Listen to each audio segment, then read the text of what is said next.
Hey everyone, welcome to another episode of Helping Heroes Become Homeowners. Is now the right time to purchase? How about refinancing or doing a cash out loan? Hi, my name is Richard Sarey with Alliance Mortgage Group, and we're going to talk a little bit about those two topics today and see if it's right to either purchase or refinance. So market conditions, let's talk real quick about what that looks like right now. You've got a lot of buyers that have been on the sidelines for a handful of months waiting for interest rates to maybe improve. And you've got homes that have been on the market for 30, 45 days, which is not typical as it was a few years ago. But now you've got sellers that are adding some incentives. You've got seller concessions being offered. What can you do with those seller concessions? Well, you can do a temporary rate buy down to get the rate down even further than the current note rate, save some money over the short term while rates maybe continue to improve. Or you can do a traditional rate buy down where you're doing a lot of discount costs to get a lower rate. Or you can just have the closing costs covered on your behalf to help you save some cash to close. So there's a lot of options there. But more importantly, what you want to make sure that you're doing is that you have a budget worked up and you have a budget in place, because what's going to happen here in the next few months if rates continue on the decline is you're going to have 2021. You're going to have multiple offer situations that may happen. And what's going to happen with that is you're going to have folks, multiple offers, asking more than list price, paying more than they should for the home, even though rates might be a little bit lower. You may not come out ahead on that deal if you didn't buy now. So you want to make sure that if you got that budget set up, you're good to go, get reapproved, get qualified, get your updated letter if you were pre-approved a few months ago.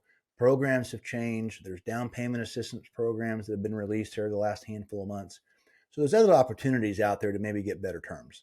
So if you want to jump back in the market, I kind of recommend that you do that now versus waiting, because you're going to have a whole hurricane of people coming in and making multiple offers and asking over list price. Now I have up here a chart, and this chart that I have up here, you may not be able to see it on the video podcast, but you'll be able to get an idea of what this looks like. If you want to get a daily rate report, updated rate market, just shoot me your email address. I'll get you on the list. You'll get a daily update of what the market's done and what the market is foreseen as far as reports that come out that may make or break or have an improvement or a decline in rates. So if you want something like that, we can definitely get you on that list. Just shoot me an email. But what I want to show you is kind of where rates were back in October. In October, rates were in the high sevens roughly. And since October, and all the noise what the Fed was talking about, if you look on the chart, we've had nothing but improvement since then. So we had rate improvement for the last 2 months, and rates have dropped almost 1.5 to 2% from their highs. So affordability is now even better than it was back in October. So if you're trying to time the market, I don't really recommend that you do that. You want to get with a loan officer like myself and get an updated idea of where rates are right now based on what type of home price you're looking for, because that has obviously changed since October, right? So you want to get an update on what the current market conditions are. But more importantly on this chart is you're going to kind of see what the mortgage-backed coupons trade on a daily basis affects what rates do daily. Now, what you see in the news is what rates were the week prior, not what rates are currently. So you want to make sure that you're getting out there, you're getting with your loan officer like myself, and you're getting an updated rate quote, right?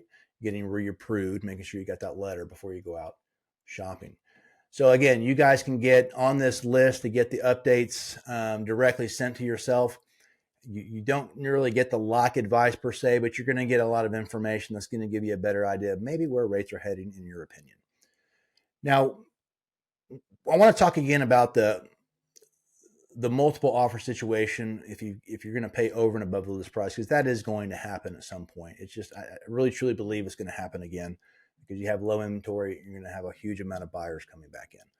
But from a veteran perspective, with your VA loan, there's been a lot of misconception over the years that 100% financing is a weak buyer, because they don't have to put anything down, right? So they don't have any assets.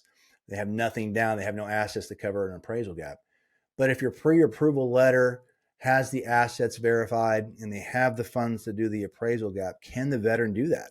Absolutely. The veteran can pay that appraisal gap with the dollars that we have verified.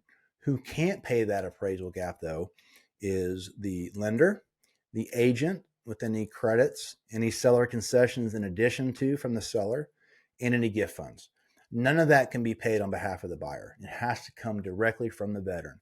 But to reiterate, the misconception that they could not do that, so they had to go conventional if they wanted to pay the gap, that is not true.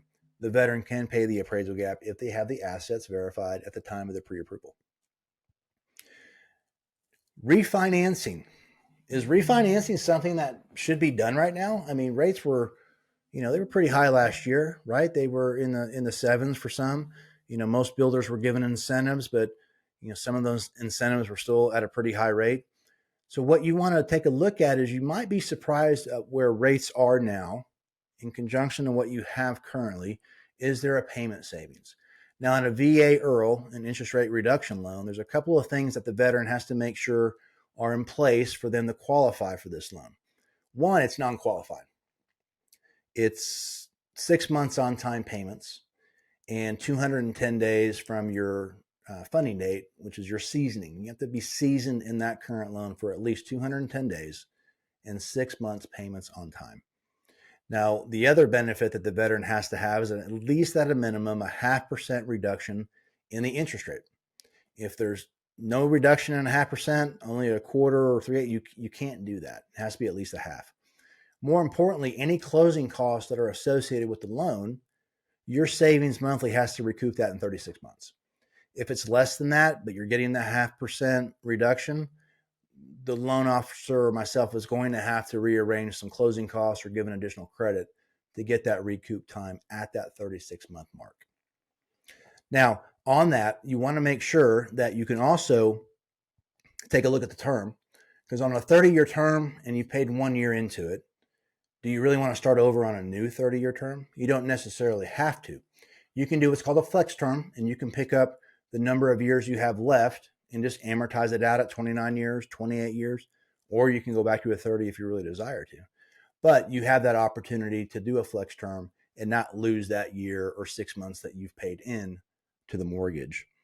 Now, these go fairly quickly. It's usually a 10-day close because there's no appraisal, there's no income, there's no asset. It's basically a credit report that gets your credit score and shows your mortgage history, and that's it. It's very simple to start your savings right away on those kind of loans. You just want to make sure it's structured properly.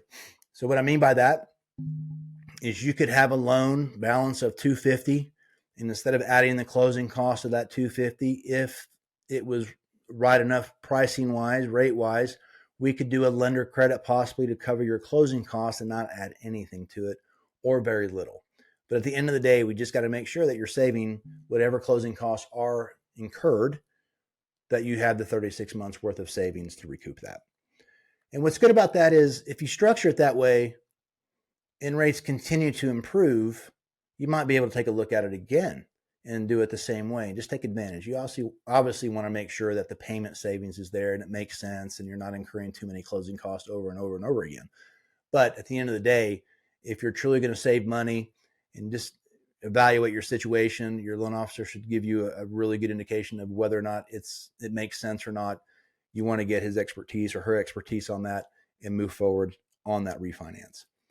Cash out loans. Now, cash out loans, they were something that really went by the wayside because rates were so high. But don't give up on it. You want to make sure that if you have a consolidation of debt, that consolidation of debt makes sense to redo it into a new loan. And what you want to maybe calculate is a blended rate. So there's websites out there, calculators out there. If you want to do a blended rate calculation to see what all that revolving debt is actually running you interest rate wise, if you were to calculate and refinance that into a cash out loan first lien position, and you're going to save some money, there are other ways to structure the savings to where you can recoup some of that principal on the mortgage, on the refinance, to even pay down even further on the debt.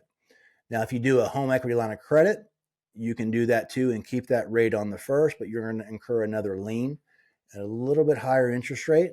So you want to make sure that if you're going to do that blended rate calculation, that the home equity line of credit or second lien consolidation still makes sense on the savings. But don't give up on that. Rates have come down. We've saved customers a lot of money here in the last handful of months that have taken advantage of their equity and taken advantage of consolidating all that high credit card debt in the 20% range into a lower fixed rate payment and saving some money on that.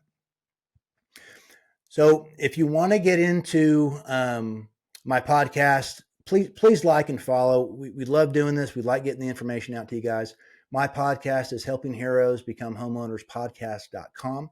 If you want to reach out to me for any pre-qualifications or pre-approval update letters, my number is 214-872-2188.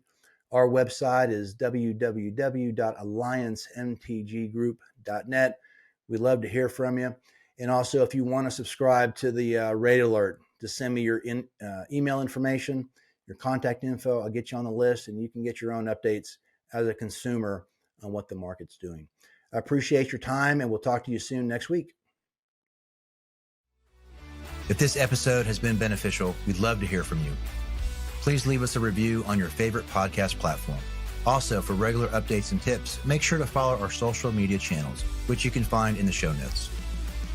Until our next episode, keep making homeownership dreams come true.